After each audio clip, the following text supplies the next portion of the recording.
Zo. Juichen. 8. 9.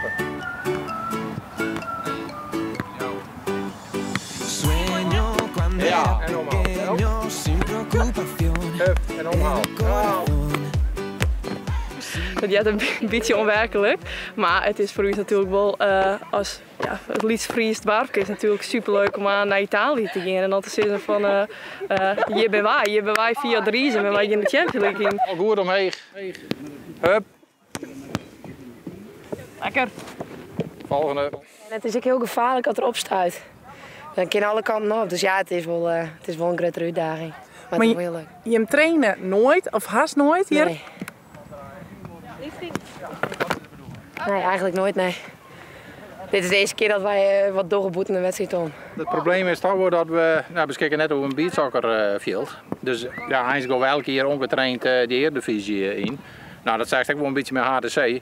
Voor HDC op die standaardmomenten van vrije trappen, corners, oortrappen, die zijn heel belangrijk in het beachsoccer. Nou, daar winnen ze betoefd erin. Wat is nou correct oors op het zoon? Op het veld is toch meer dat de grens met de bal en wat uitspelen en waar we nodig, maar als het echt snel betinken was door, zo zitten ze er bovenop. Het zon maakt het volle zwidder. Dat is een baltje heen houden, opvangen op juist en omhalen. Met, ja, het ego wil ook wat.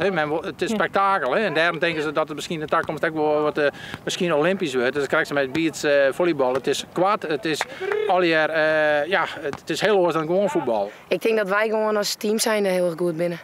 Dat wij gewoon heel goed als team functioneren kunnen en voor elkaar erin willen. Ik denk dat dat het grote verschil is. En Europees niveau goed, tekst? Ja, de teams waar wij van winnen op uw toernooi verliezen met dubbele cijfers in Italië.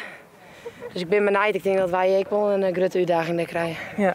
Ja, maar wel een hele mooie uitdaging, denk ik.